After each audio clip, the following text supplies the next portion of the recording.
Get ready, 10 seconds, 5 seconds, start. Madam, I wish to draw the attention of the government through you to the disinvestment of shares in the public sector undertakings. As we all know, last year in the budget, there was a provision to disinvest shares of selected public sector undertakings to the extent of 20%, and the government had calculated that they would receive by way of revenue 2500 crores rupees. What has actually happened is that the realization from the shares which were decided to be sold has been much more. The government has got 3000 rupees and odd crores. The companies which are selected are companies which are doing well, whether they are the Indian Oil Corporation or the Steel Authority of India Limited or the Oil and Natural Gas Commission or MTNL. These are the companies which the government has earmarked, where part of the equity will be sold just now to begin with to the mutual funds and later on to the public. There are a few points to which I want to draw the attention of the government. While there may be nothing objectionable in disinvesting part of the government equity, now there is talk that, in view of the experience, the disinvestment may go up to 49%. Since the government is considering disinvestment to such a large extent, a few points should be borne in mind. When you sell your own shares to the public, it is a one time revenue that you get, because once you sell the shares, they have gone forever. It is therefore necessary on the part of the government to ensure that you get the best price. Actually, you get your worth of the shares. I don't know why the government has not come forward to tell us what is the method of calculation of the price at which they are selling their shares. Even when a private sector company goes public, it fixes a premium which is vetted by the controller of capital issues of the Ministry of Finance. In public sector undertakings, there should be a method by which the parliament must know what price the government has fixed for the shares of those public sector undertakings, and it would be much more advantageous, and it would be a correct procedure to follow if there is some sort of a tender or public issue of these shares.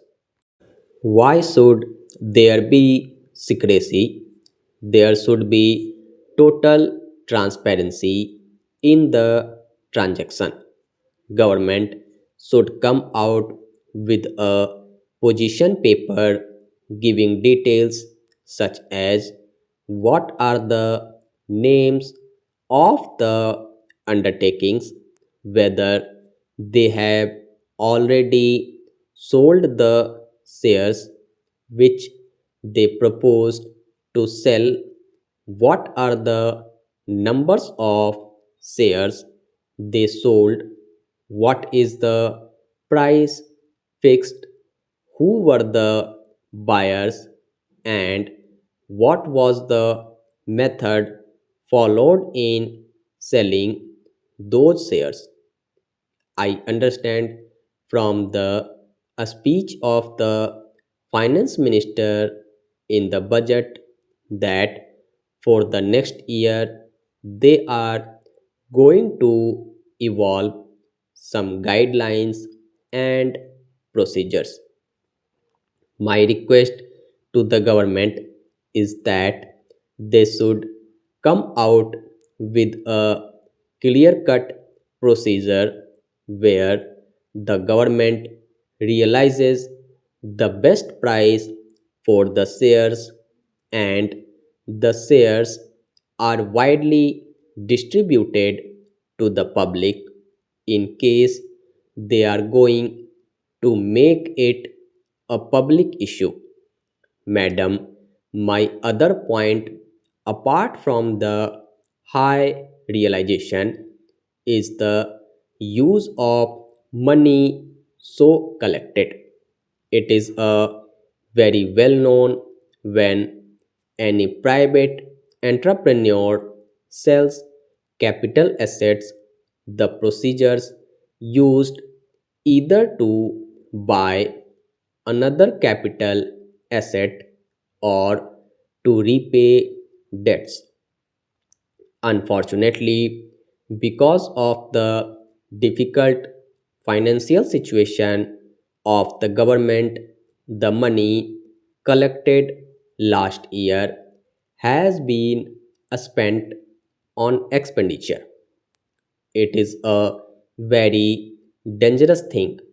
Madam, if you sell all your premium shares of public sector undertakings and use that money for your current year expenditure, then it is a very bad way of financial management.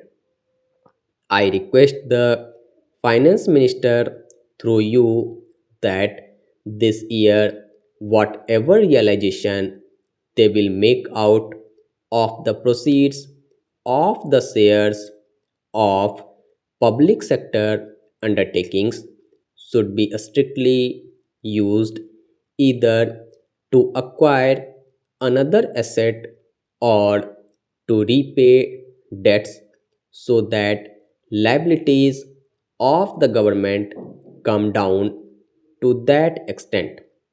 It is a prudent financial management to use the accretion on capital account for either another asset on the capital account or a debt repayment on the capital account.